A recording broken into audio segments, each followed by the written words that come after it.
কাল আমাকে ফাঁকি দিয়ে পালিয়েছিলি কেন? হুরায়রার সঙ্গে সঙ্গে উত্তর দিতে পারল না। তার বুকে হাতুড়ি পেটার শব্দ হচ্ছে। ভয়ে লজ্জায় কুঁকড়ে যেতে ইচ্ছে করলো তার। ইয়াদ খানিকটা সময় ব্যয় করে আবার বলল, পালিয়েছিলি কেন? হুরায়রা কিছু বলতে গিয়েও পারল না, গলায় আটকে গেল কথা। ইয়াদ আরও কিছুটা সময় বের করে হুরায়রাকে পর্যবেক্ষণ করলো, তারপর বলল, সামিরের সাথে বেশ ভাব জমেছে দেখছি। তা ভালো, ওটা নিয়ে কিছু বলবো না, তার আগে জবাব দে পালিয়েছিলি কেন? স্বামীরের নাম শুনে যতটুকু কথা বলার ছিল সেটাও ভুলে গেল হুরায়রা। সে বুঝতে পারে না ইয়াদ কি করে এত সব জানতে পারে। মাঝে মাঝে ইয়াদকে তার জিন বলে মনে হয়, না হলে একটা মানুষ কি করে এত কিছুর খবর রাখতে পারে। কি হলো বলছিস না কেন? এবার হুরায়রা অকপটে জবাব দিল, বলল, আমার ইচ্ছে হয়েছে তাই পালিয়েছি, তাতে আপনার কি?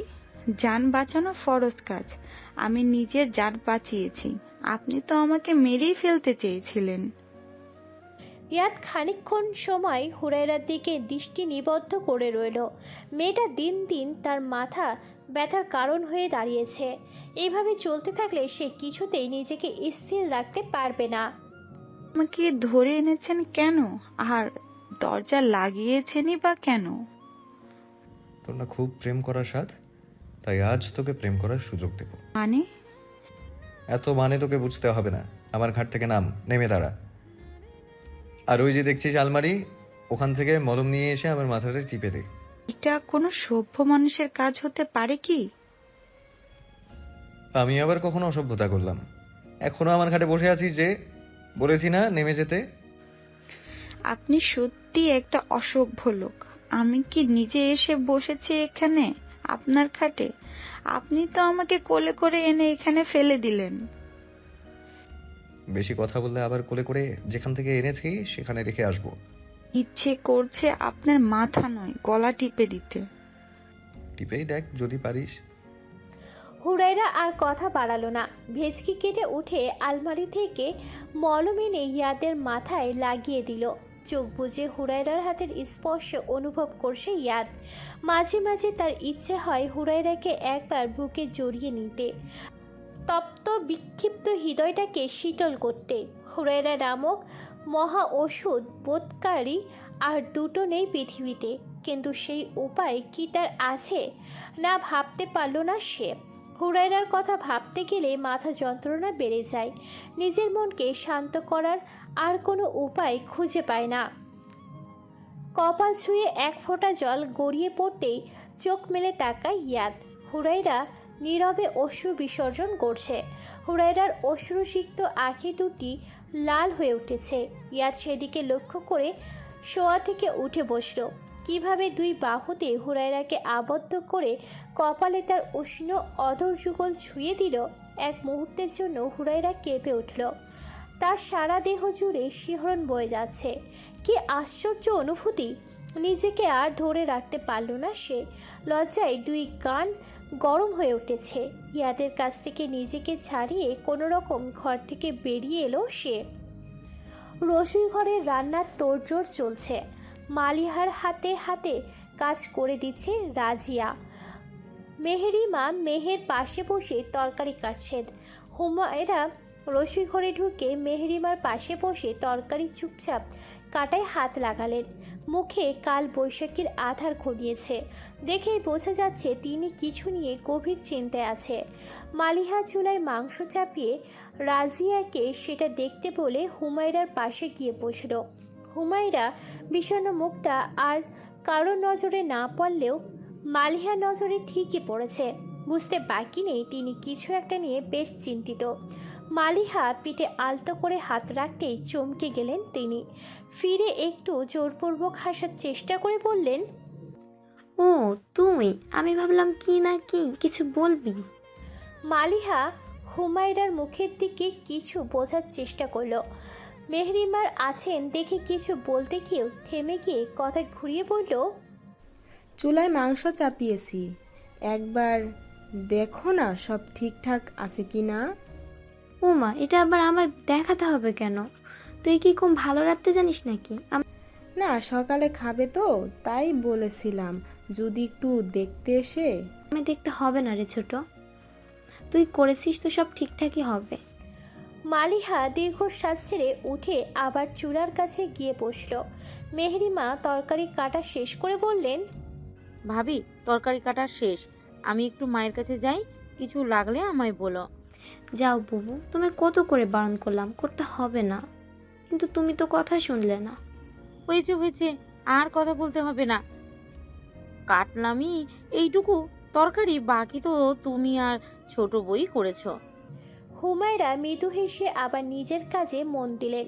মেহরিমা চলে গেলে মালিহা আবার উঠে এসে হুমায়রার পাশে বসে। আশেপাশে একবার নজর বুলিয়ে গলা নিচু করে বললেন, বুবু, তুমি কি কিছু নিয়ে চিন্তা করতেছো? তোমারে যেন কেমন দেখাইতেছে। না রে ছোট, কিছু হয়নি, তুই রান্নাটা দেখ, আমি একটু আসছি।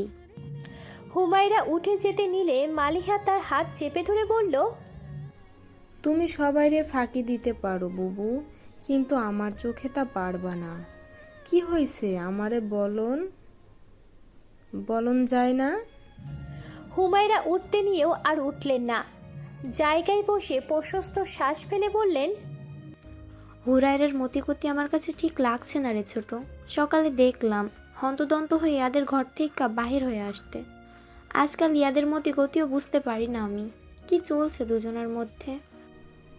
তুমি ইয়াদরে সন্দেহ করতেছো বুবু? তুমি জানো না ইয়াদ কেমন ছেলে।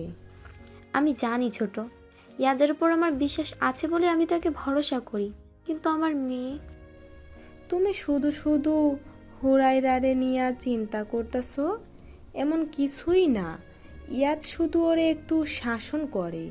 শাসন করা তো খারাপ না, তবে হুরায়রার চোখে আজকাল আমি অন্য কিছু দেখতেছি। মালিহা এবার প্রশস্ত শ্বাস ফেলল। হুমায়রার হাতের উপর হাত রেখে বলল, বয়সটা খারাপ বুবু, তবে ইয়াদ বিচক্ষণ ছেলে, সে কখনো এমন কিছুতে সায় দিবে না। হুমায়রা মালিহার জবাবে কিছু বলল না, তবে মালিহার কথাটাও নেহাত মিথ্যা নয়। ইয়াদ অন্তত পক্ষে হুরাইরার ছেলে মানুষিতে সায় দেবে না। তবুও মায়ের মন এত সহজে কি সব মেনে নিতে পারে? জাফর আহমেদ বাজার থেকে ফিরে হুরাইরা, হুমাশা এবং তিয়াশাকে পুকুরে ডেকে পাঠালেন। পুকুরে আজ জাল ফেলা হবে। মুনতাসির, নাবাত, ইশরাক, ইহিতিসাম মাছ ধরতে পুকুরে নেমেছেন। তিয়াশাকে সঙ্গে করে হুমাশা অনেক আগেই সেখানে এসে উপস্থিত হয়েছে। ঘাটের একেবারে উপর সিঁড়িতে বসেছে তারা। এক্ষুনি জাল টানার লোকেরা নামবে। নাবাত কোমর সমান পানিতে নেমে তিয়াশাকে ডেকে বলল, তোমরা দুজন এখানে আছো, আরেকজন কোথায়? তিয়াশা আশপাশ থেকে হুমাশাকে বলল, হুরাইয়াকে যে দেখছি না, ও কোথায়? মেজদিকে তো দেখছি ইনান ভাইয়ের সাথে কোথাও একটা গেল। কোথায় গেছে কিছু জানো তুমি? হুম, ওরা দুটোতে খুব ভাব। শুধু ভাবই নয়, মারামারিও করে, কিন্তু বেশিক্ষণ রাগ করে থাকতে পারে না, আবার মিল হয়ে যায়। যত আকাম কুকাম আছে সব সময় দুটো মিলে একসাথে করে, কিন্তু আমাকে ওদের মাঝে রাখে না জানো। আহারে বেচারি, থাক, মন খারাপ করো না। আমার আবার ইয়েদ ভাইয়ের সাথে বেশ ভাব, সেটা আবার মেজদি সহ্য করতে পারে না জানো তো। ইয়েদ ভাই ওকে খুব শাস্তি দেয়। হুমাশার কথাগুলো খুব মনোযোগ দিয়ে শুনল তিয়াশা। হুরাইরার প্রতি ইয়াদের অধিকারবোধ মাঝে মাঝে তাকে অবাক করে।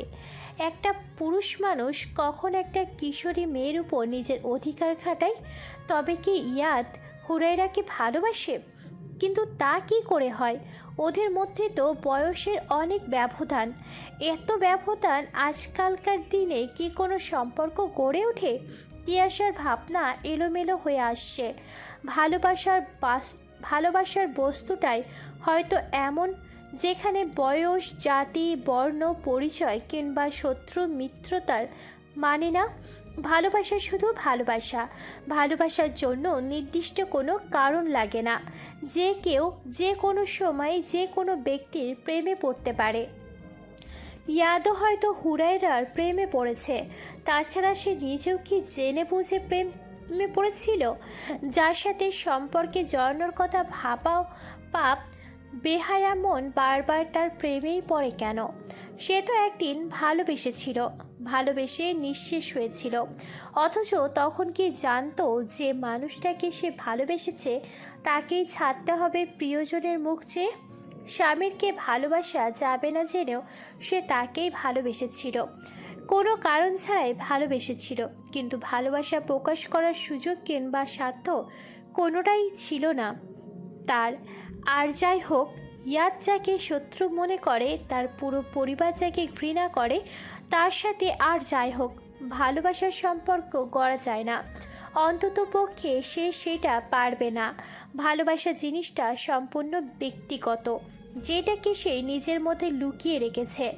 একমাত্র নাবাদ ছাড়া কাউকে সেটা ঘুণক্ষরেও জানতে দেয়নি, কখনো আর দেবেও না। নিজের বাবা মাকে হারিয়ে যে মামা মামির কাছে সে পরম যত্নে বড় হয়েছে, তাদের সাথে আর যাই হোক ভালোবাসার জন্য বেইমানি করতে পারবে না। তাছাড়া ইয়াদ যেখানে স্বামীরকে সহ্য করতে পারছে না, সেখানে সে কি করে স্বামীর সাথে সম্পর্ক গড়ে তুলবে? এমন কথা কখনো স্বপ্নেও ভাবতে পারেনি তিয়াশা। ইয়াদ তার সবচেয়ে কাছের প্রিয়জন, তার বন্ধু, তাকে অন্ততপক্ষে কষ্ট দিতে পারবে না সে। ইনানের পিছু পিছু হুমায়রাও ঘাটের সিঁড়িতে এসে তিয়াশার পাশে বসলো। হুরায়রাকে বসতে দেখে তিয়াশার ধ্যান ভাঙল। বলল, কোথায় ছিলে তুমি হুর? তোমার কথা জিজ্ঞেস করছিলাম হুমাশাকে। নবনীয়পুর বাড়ি গিয়েছিলাম, একটু কাজ ছিল। এই নবনীটাকে? তুমি চিনবে না, আমাদের পাশের দুটো বাড়ির পরেই তাদের বাড়ি। বলেই হুরায়রা মাছ ধরা দেখায় মন দিল। তিয়াশা ইতিউতি দেখে আবার বলল, ইয়াদকে দেখছি না সকাল থেকে, তুমি দেখেছো হুরাইয়া? ইয়াদের নাম কর্ণকুহর হতেই হুরায়রার দোকান গরম হয়ে উঠল। সকালের কথা মনে পড়তেই লজ্জায় গাল দুটো গোলাপি রাঙা হয়ে উঠেছে। ইস, ইয়াদ এমন একটা কাজ করে বসবে সেটা ভাবতেই পারেনি সে। কেমন একটা পাগল করা অনুভূতি হচ্ছে তার। ভাবতেই লজ্জায় কুকড়ে যেতে ইচ্ছে হয় তার। হুরায়রাকে জবাব দিতে না দেখে তিয়াশা আবার প্রশ্ন করলো, বলল, দেখেছো কোথাও? দেখিনি তো। তাছাড়া ওনার নেকা ষষ্ঠী পিএসটাও তো নেই কোথাও। তাই তো, ওরা কেউ তো দেখছি না অনেকক্ষণ। কোথায় গেল দুজন? আচ্ছা দাঁড়াও, ইয়াদকে কল করছি। তাকে কল দিয়ে কি হবে তিয়াশা আপু? উনি এখন ওই সাতচুনিটাকে নিয়েই ব্যস্ত আছেন। হুরায়রা বলার ভঙ্গি দেখে হেসে ফেলল তিয়াশা। অরার নামটা অবশ্য ভালোই দিয়েছে। শাকচুন্নি থেকে কোনো অংশে সে কম নয়। পুকুরে জাল ফেলে বড় বড় মাছ তোলা হয়েছে। হুরায়রা সেগুলোকে খুঁটিয়ে খুঁটিয়ে দেখল কতক্ষণ। সকালে এমন বড় বড় মাছ স্বামীর বড়শিতে তুলেছে। আচ্ছা, লোকটা বড়শিতে এত বড় মাছ কি করে ধরল? হুরায়রার ইচ্ছে হলো বড়শি দিয়ে মাছ ধরার। তাই সে মনে মনে ঠিক করলো রাতে বাবাকে বলবে একটা বড়শি কিনে আনবে, আর সেটা দিয়ে সে মাছ ধরা শিখবে। ইরান সহ একটা বড় মাছ ধরাধরি করে উপরে তুলে আনছে নাবাদ। মাছটা বেশ বড়। এর আগে হুরায়রা এত বড় মাছ ধরতে দেখেনি। এটাই তাদের পুকুরে সবথেকে বড় মাছ। নাবাদ মাছটাকে ঘাটের উপর রেখে হাঁপিয়ে বলল, এই মাছটা দিয়ে রাতে ফিশ বারবিকিউ পার্টি হবে, বুঝলি তো হুর? ইরান সঙ্গে সঙ্গে বলল, বেশ হবে তাহলে। মাছটা দেখেছো কত বড়? 12 কেজি তো হবেই। তা হবে। হুরায়রা বেশ খানিকটা সময় মাছটাকে পর্যবেক্ষণ করে বলল, এই একটা মাছ তোমাদের দুজনকে ধরে আনতে হলো? একটা কাজ করলেই পারতে, ওই যে সাতচুনিটা আছে ওটাকে দিয়ে তুলে আনলেই হতো। বেশ গায়ে পড়ে পড়ে কথা বলে ওনার সাথে, দেখলেই গা জ্বলে যায়। আমার তো মনে হয় মাছটা এখন তোকে দিয়ে বাড়ি পর্যন্ত নেওয়া উচিত। পিছন থেকে ইয়াদের কথা শুনে ঘাড় ফিরিয়ে তাকায় হুরায়রা। ইয়াদ এতক্ষণ বাড়ি ছিল না, এক্ষুনি অরাকে সহ ফিরল। ইয়াদের সঙ্গে অরাকে দেখে তার গা জ্বলে গেল। ফোঁস করে বলল, আমাকে কি আপনার জেলে বলে মনে হয়? না, জেলে নি মনে হয়। সেটা আবার কি? কেন, জেলের ফিমেল ভার্সন জেলে নি? ইয়াদের কথায় সায় দিয়ে ওরা খিলখিল শব্দ করে হাসলো। ওরাকে হাসতে দেখে হুরাইরা তার নাক উঁচু করে বলল, আপনার পিএসকে বলুন দাঁত বন্ধ করে হাসতে, নয়তো রাত্রিবেলায় দেখবেন সাতিম ডালের পা ঝুলিয়ে বসা পেতনির দাঁত খুলে নিয়ে গেছে। হুরাইরার কথায় সঙ্গে সঙ্গে হাসি মিলিয়ে গেল ওরার। গত রাতে তিয়াশাও একই কথা বলেছে। জানালার বাহিরে ছাতিম গাছে একটা পেতনি থাকে। ইয়াদের সাথে সে পেতনির খুব ভাব। কে জানে কখন সে তার ঘাড় মটকে দেয়। সন্ধ্যার পর উঠানে মাদুর বিছিয়ে সেখানে গল্প করতে বসলো সকালে। হুরাইরা, ইনান, নাবাদ, তিয়াশা এবং হুমাশা মিলে গল্প জমিয়ে তুলেছে। চাঁদনি রাত, আকাশে বেশ বড় চাঁদ উঠেছে। চাঁদের আলোয় সারা উঠান আলোকিত। ইয়াদ আর ওরা একটু দূরে চেয়ারে বসে প্রজেক্টের কাজ করছে। হুরাইরার কথার মাঝে মাঝে দুই একবার তাদেরকে আর চোখে দেখল। ওরার সাথে বেশ হেসে হেসে কথা বলছে ইয়াদ। ওরা সেই তো পড়ছে না, ইয়াদের কোলে গিয়ে বসতে দেখেই হুরাইরার রক্ত গরম হয়ে উঠেছে। মেয়েটা যে শুধু বেহায়া নয়, একেবারে লুচ্চা নাম্বার 1, এই ব্যাপারে সন্দেহ নেই। তোমরা একে এখানে কেন নিয়ে এলে নাবাদ ভাই? হুরাইরার কথায় তিয়াশা, নাবাদ দুজন মুখ চাওয়াচাই করলো। হুরাইরা আবার বলল, এই মেয়ে দেখছি আচ্ছা একটা লুচু। লুচি? আরে বুঝলে না, লুচুর ফিমেল ভার্সন আর কি। তিয়াশা একবার ঘাড় ঘুরিয়ে দেখলো তাদের, দীর্ঘশ্বাস ফেলে বলল, এর স্বভাবই এমন, ওতে তুমি চোখ দিতে যেও না। সামনে তোমার এসএসসি পরীক্ষা, পড়াশোনায় মনোযোগ দাও। তা দেখেছি পিয়াস আপু, কিন্তু ওই মেয়েকে দেখলে কেমন যেন রাগ হয়। দাদিমার ঘরটাকে একেবারে দখল করে বসেছে। ভাবিস না এত, দেখবি ঠিক হয়ে যাবে। নানি জানের সাথে থেকে পোশাকে পরিবর্তন হয়েছে, দেখেছিস না? এই মেয়ের মাথায় কি চলছে আমি ঠিক বুঝতে পারছি না। নাবাদ সামির গ্রামে আছে, এদিকে ইয়াদ ওরাকেও নিয়ে এসেছে।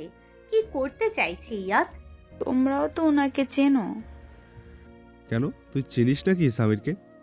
আজ সকালে কথা হয়েছে। লোকটাকে দেখে ভালো বলে মনে হয়েছিল আমার। দুদিনের পরিচয়ে কেমন সহজ হয়ে কথা বলেছিলেন। হুরাইরার কথা শেষ হতে পারল না তিয়াশা, সেখান থেকে উঠে চলে গেল। নাবাদ কিছুটা আন্দাজ করতে পেরেছে তিয়াশার ব্যথাটা, কিন্তু কী বা করার আছে তার? যে নিজেই চায় না তা অনুভূতিগুলো ওই মানুষটার কাছে প্রকাশ করুক, তাকে তো আর জোর করা যায় না। তিয়াশা চলে গেলে হুরাইরা নাবাদকে জিজ্ঞাসা করলো, তিয়াশা আপু ওভাবে চলে গেল কেন?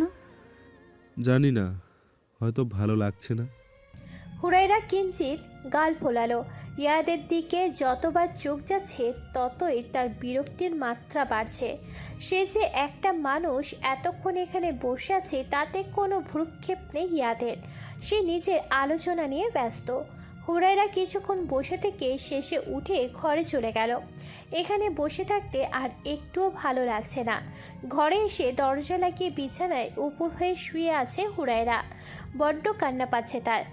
সকালের ঘটনা মনে হতেই সে ফুপিয়ে কেঁদে উঠল। যখন ইচ্ছা হয়েছে কাছে টেনে নিয়েছে, আর এখন এমন ভাব করছে ইয়াদ যেন সে কেউই নয়। অবহেলা করবে যখন দরদ দেখিয়েছিল কেন? সে তো চায়নি, তবে কেন এমনটা করলো ইয়াদ?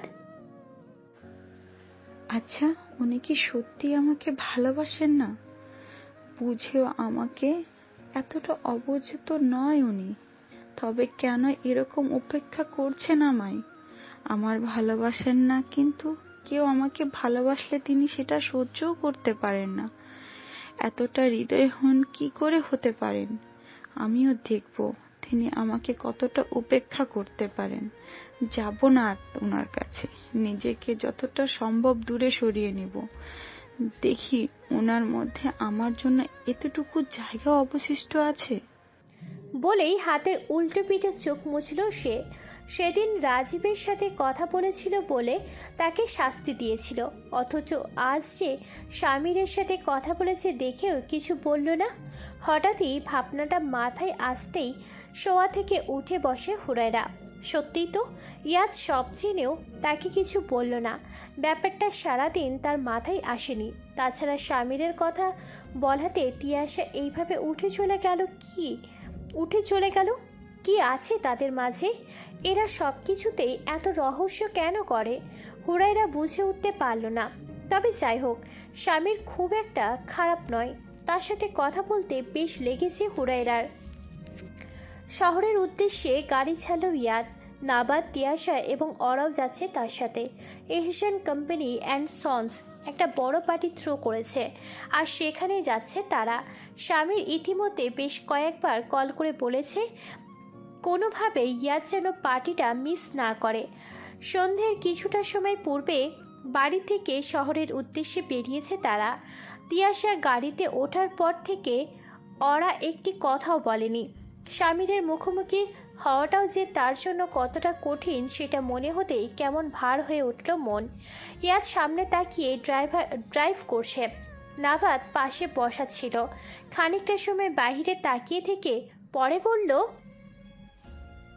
আমরা পার্টিতে জয়েন করার জন্যই কি যাচ্ছি ভাইয়া? যদি তাই হয় তবে এটা একেবারেই উচিত হচ্ছে না। ইয়াদ নাবাদের কথা শুনে প্রতিক্রিয়া করল না, সামনে তাকিয়ে ড্রাইভ করে গেল। নাবাদ কোনো উত্তর না পেয়ে বলল, তুমি ফাইলটা কেন সঙ্গে নিয়েছো?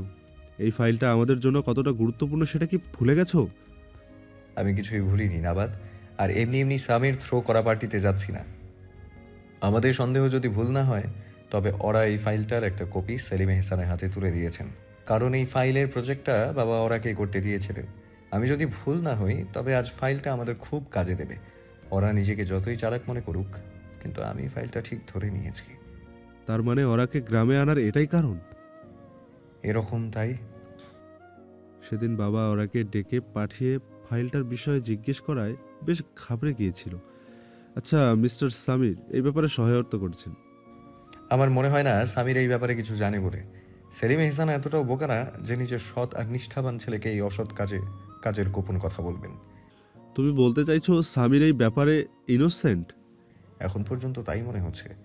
তার সাথে আমার যতই শত্রুতা থাকুক না কেন, সে সৎ, এইটুকু স্বীকার করতে আমার বাধবে না। নাবাদ ঘাড় ফিরিয়ে একবার অরাকে দেখল। সে ফোনে কি যেন করছে, হয়তো সেলিম এহসানের সঙ্গে গোপন কোনো আলোচনা চালাচ্ছে। ইয়াদ নাবাদকে দেখে বলল, ওকে দেখার কিছু নেই, সে আমাদের কথোপকথন শুনতে পাচ্ছে না। শোনা উচিত ছিল। তাও সে উদাসীন, কারণ বুঝতে পারছিস তো। নাবাদ বিজ্ঞের মতো মাথা নাড়ালো। শহরের কাছাকাছি পৌঁছে গেছে তারা। সামনে একটা ছোট্টখাটো টং দোকানের সামনে এসে ইয়াদ গাড়ি থামালো। হঠাৎ গাড়ি ব্রেক ধরায় চমকাই তিয়াশা। চারপাশে চোখ বুলিয়ে বলল, আমরা পৌঁছে গেছি ইয়াদ। না, গাড়ি এখানে 10 মিনিট দাঁড়াবে। চল, টঙের দোকান থেকে 1 কাপ চা খাওয়া যাক। ওরা ফটোতে ব্যস্ত ছিল। ইয়াদের কথা কর্ণকুহর হতেই বলল, আমাকে এখানে বসে চা খেতে বলবে না এরা, আমি এগুলো পছন্দ করি না। তোমার মর্জি। বলে ইয়াদ, তিয়াশা এবং নাবাদ গাড়ি থেকে নামলো। বেশ খোলামেলা জায়গা, সন্ধ্যার মেলান আলো আর এলোমেলো হাওয়া বেশ ভালো লাগছে তাদের। তিয়াশা শাড়ি পরে চুলগুলো খোলা রেখেছে আজ। বাতাসে খোলা চুলগুলো উড়ে এসে বারবার মুখে ঢুকে যাচ্ছিল। চুলগুলো সরাতে সরাতে তার মনে হলো, আচ্ছা, সামির কি তাকে ভালোবাসে, নাকি ভালোবাসাটা তার একতরফা, একান্ত নিজের? সামির তো জানেই না যে সে তাকে পছন্দ করে। তবে কি এত সাজগোজ সব বৃথা? একবারও তাকিয়ে দেখবে না এলোকেশীর ব্যথিত নয়নের অঘোষিত প্রেমের বাক্য? বিশাল ভাবনার জগতে ডুবে আছে তিয়াশা। ইয়াদ ব্যাপারটা লক্ষ্য করে নাবাদকে বলল, আজকাল তিয়াশাকে কেমন মনমনা বলে মনে হচ্ছে না? কেমন যেন চুপচাপ হয়েছে। এমনটা তো হওয়ার কথা না। নাবাদ তিয়াশার দিকে তাকিয়ে বুঝে নিল এই মুহূর্তে তিয়াশার ভিতর কি চলছে। স্বামীর মুখোমুখি হওয়ার সাহস হয়তো পাচ্ছে না সে। ভালোবাসার মানুষ নিজের সামনে এলে সেটা যে কত বড় অঘটন তা শুধু বিধাতাই জানে। চায়ের কাপ নিয়ে এগিয়ে আসে তিয়াশার পাশে দাঁড়ায় ইয়াদ। তিয়াশা কিঞ্চিত অধর যুগল প্রসারিত করে বলল, পরিবেশটা সুন্দর তাই না ইয়াদ? ইয়াদ জোরে শ্বাস নিয়ে বলল, ভীষণ। গভীর দৃষ্টি দিয়ে ইয়াদকে দেখল তিয়াশা। এই ছেলেটাকে সে ছোট্ট কাল থেকেই দেখেছে, একসাথে বড় হয়েছে, অথচ ওর মনে কী চলছে, কী চাই সে রহস্যময় ব্যক্তিত্বে এইসব কিছুই বুঝতে পারে না সে। ইয়াদ নামক ব্যক্তিটা নিজেকে সবার থেকে এতটা আড়াল করে কিভাবে রাখতে পারে? মাঝে মাঝে তিয়াশার মনে হয় ইয়াদের কি সত্যি এমন কোনো বন্ধু নেই যে কিনা তাকে দেখতেই পড়তে পারে, যার কাছে সে নিজেকে আড়াল করে রাখেনি কখনো। আচ্ছা, মানুষ কি শুধু নিজেকে নিয়ে একা বাঁচতে পারে? নিজের ভিতর বিশাল সমুদ্র তৈরি করে তাতে কষ্ট দুঃখ সব ভাসিয়ে দিতে পারে? হয়তো পারে, নয়তো ইয়াদ কি করে পারছে? চা শেষ করে সবাই গাড়িতে এসে বসলো। ইয়াদ গাড়ি ছাড়তেই ওরা যেন হাঁপ ছেড়ে বাঁচল।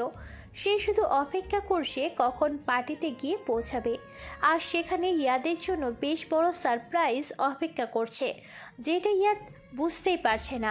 মনে মনে বেশ খুশি ওরা। ইয়াদের বিয়ে হয়ে তার খুব একটা লাভ হয়নি, তবে বিয়ের সুযোগে সেলিম এহসানের হয়ে কাজ করায় বেশ মোটা অঙ্কের টাকা আসছে তার হাতে।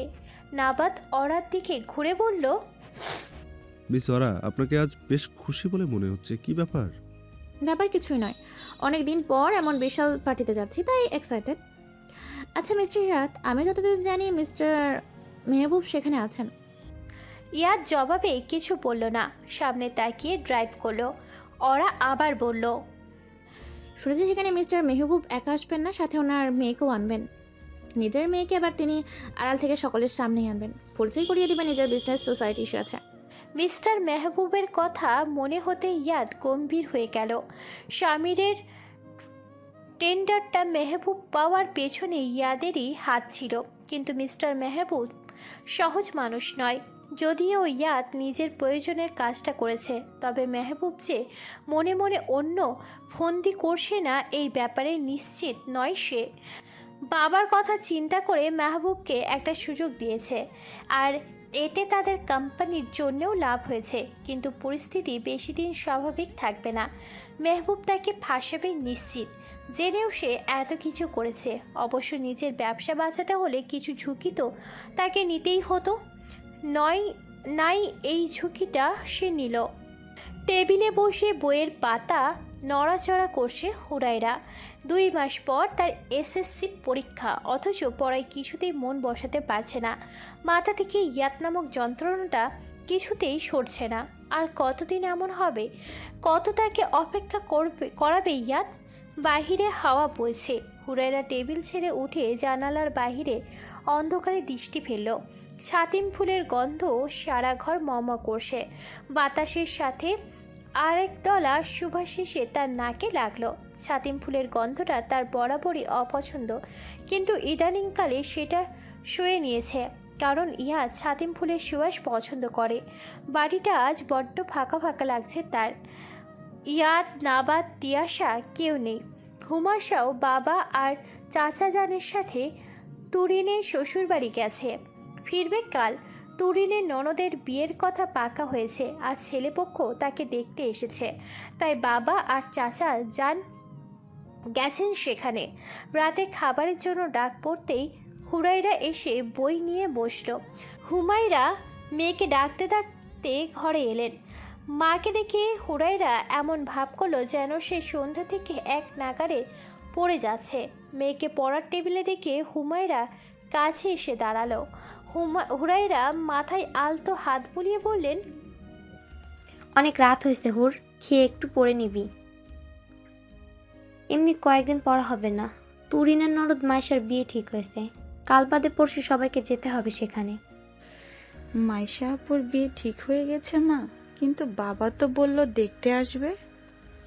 দেখতে এসে ছেলেপক্ষ পছন্দ করে গেছে, তারা তাড়াতাড়ি বিয়ে দিতে চাই, সামনে শুক্রবার বিয়ের দিন ঠিক করেছে। হুরাইরা আর কিছু বলতে যাবে তখনই হুমায়রা তাড়া দিয়ে বললেন, আর দেরি করিস না হুর, চল তাড়াতাড়ি খেয়ে নিবি। হুরাইরা মায়ের পিছন পিছন খাবার টেবিলে এসে বসলো। বেশ খিদে পাচ্ছিল, আলসেমি করে তখন খেতে আসেনি সে। ইতিমধ্যে বাড়ির সকলে খেয়ে উঠে পড়েছে। মালিহা হুমায়রা খেতে বসার আগে হুরাইরাকে খেতে দিলেন।